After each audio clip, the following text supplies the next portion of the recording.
राजनीति का ओलंपिक, एक ऐसा ओलंपिक जिसमें सारे गेम्स को शामिल किया जाता है।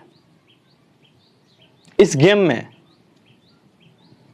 यह नहीं देखा जाता कि किस गेम पे पाबंदी लगानी है या नहीं लगानी है। ये ओलंपिक है ना, ये आपके लिए भी है, मेरे लिए भी है, सबके लिए है। वीडियो को शुरू करने से पहले आपसे एक छोटी सी रिक्वेस्ट है कि आप वीडियो को पूरा जरूर देखिएगा।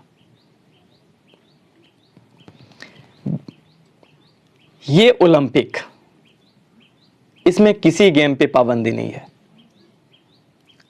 दरअसल हमारे यहां, हमारे राज्य में स्कूल्स, कॉलेजेस के बिल्डिंग्स जो है ना, वो बहुत बड़े बड़े आपको दिखाई देंगे। आप बिहार के किसी भी डिस्ट्रिक्ट में चले जाइए, आपको बिल्डिंग्स के भरमार दिखाई देंगे। बाहर से देखने के बाद लगेगा कि बिहार का एजुकेशन सिस्टम वाकई में ग्रेट है। लेकिन उस बिल्डिंग के अंदर, उस बिल्डिंग को संवारने में जिनका योगदान होता है, दरअसल वही वहां नहीं होते। आप समझ रहे होंगे कि मैं किन की बात कर रहा हूं। एक राजनीतिक पार्टी, किसी पार्टी का वो एमएलए हो, एमपी हो, उन्हें आदर के साथ एक टीचर को सम्मान करना पड़ता है। लेकिन अब जब एक टीचर की बात आती है, टीचर की रिस्पेक्ट की बात आती है, तो वो राजनीतिक पार्टियां उस सम्मान को नहीं दे पाती। सोचने और समझने से ये हमें पता चलेगा कि ये जो दिखावा है ना, ये सिर्फ आपके और हमारे लिए एक कहानी बन के रह जाती है। बिहार सरकार समय समय पे दावे करती है ऑनलाइन एजुकेशन सिस्टम को प्रमोट करने के लिए, और दूसरे तरफ बिहार गवर्नमेंट बोलती है कि शिक्षकों का रिक्रूटमेंट है, जो सेवानिवृत्त शिक्षक हैं उनकी बहाली की जाएगी। क्या ऑनलाइन एजुकेशन को प्रमोट करने के लिए आपको लगता है कि सेवानिवृत्त जो शिक्षक हैं वो ऑनलाइन एजुकेशन दे सकते हैं? ये बिहार सरकार जो है ना, पूरी तरीके से सिर्फ घुमाती है।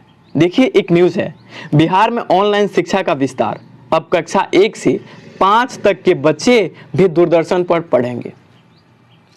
अगर सरकार, बिहार गवर्नमेंट से पूछा जाए कि क्या आपने दूरदर्शन चैनल पे टीचरों को बहाल करके रखा है, क्या ये वही टीचर हैं जो सेवानिवृत्त शिक्षक होंगे, तो सरकार क्या जवाब देगी?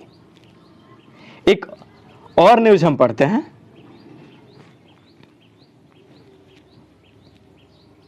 बिहार में हड़ताली शिक्षकों को लॉकडाउन अवधि का मिलेगा वेतन, सरकार ने दी मंजूरी।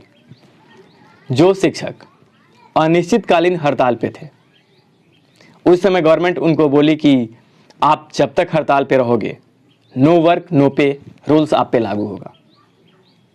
और आज गवर्नमेंट बोल रही है कि हड़ताल पे जितने शिक्षक थे उन्हें पेमेंट दिया जाएगा लॉकडाउन की अवधि जब तक चल रही है।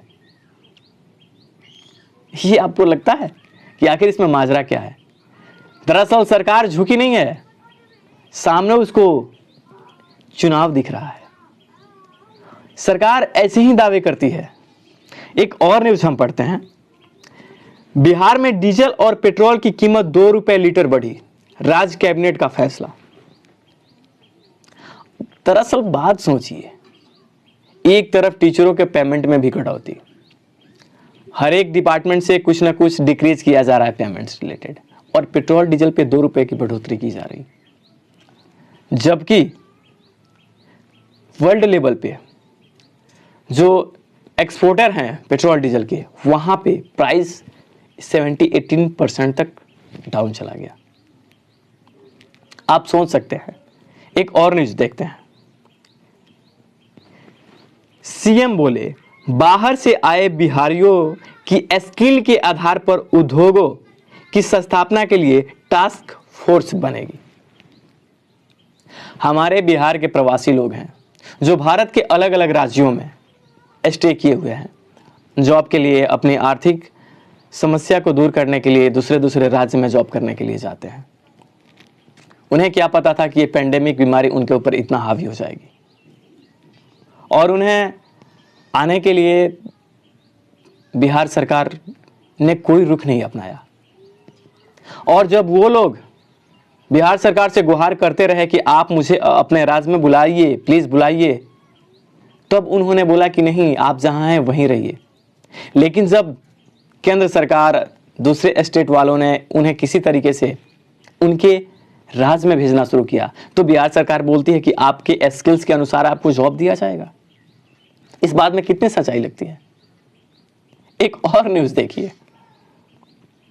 ट्रक बस की टक्कर में 9 मजदूरों की मौत। साइकिल से लौट रहे प्रवासियों ने ट्रक से लिफ्ट ली, जान गंवाई। किसी का गला कटा, किसी का माथा फटा। ये प्रवासी लोग, इनकी क्या गलती है? जब आप नहीं बुलाओगे तो ये अपने घर तो आना चाहेंगे ना, और इनके साथ कितनी दर्दनाक हादसा हो जाता है, इनके फैमिली वाले क्या सोचेंगे? दरअसल ये सारी बातें मैं आपको क्यों बता रहा हूं? मैं ये बातें आपको इसलिए बता रहा हूं कि हकीकत क्या है।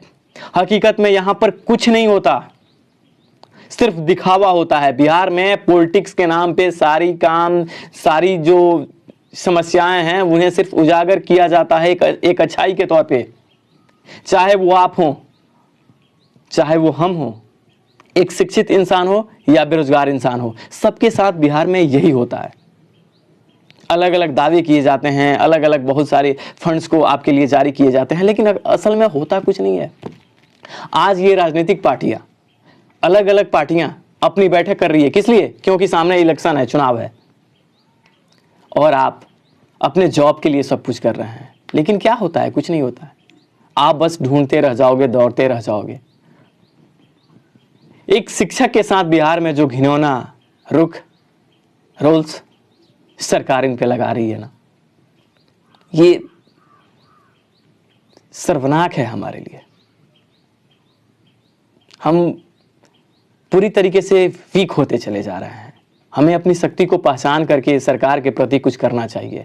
हम मान रहे हैं कि इस समय महामारी की समस्या है तो हम कोई एक्शन नहीं ले सकते, लेकिन आप सोचिए, आप कोई एग्जाम देते हैं, एग्जाम देने के बाद आपका रिजल्ट पेंडिंग में कर दिया जाता है, आपके एग्जाम को ही कैंसिल कर दिया जाता है बिना वजह, बिना तर्क बताए हुए।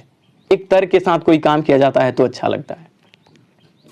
और आप क्या सोचते हैं? आप सोचते हैं कि कोई बात नहीं, इस बार तो हम फेल हो गए, लेकिन अगली बार कुछ ऐसा काम करेंगे कि हम क्वालिफाई कर जाएं। क्या हर एक बार आप पढ़ाई ही कीजिएगा? और क्या सरकार आपके साथ हमेशा ऐसे ही करेगी? आप टीचर्स हैं, आपको सम्मान नहीं मिलेगा तो ये किस काम का जॉब? बिहार के नागरिक होने के नाते हमें अपने बिहार के प्रति संवेदनशील होना चाहिए। अगर हमारी सरकार हमारे प्रति कुछ गलत करती है तो हमें बिल्कुल इस पर विचार करना चाहिए। हमारे राज्य में हमारे प्रति, हमारे जनता के प्रति क्या हो रहा है, आपके प्रति क्या हो रहा है, हमारे प्रति क्या हो रहा है, सरकार हमारे लिए क्या कर रही है, हमें जागरूक होना चाहिए। Thanks for watching this video.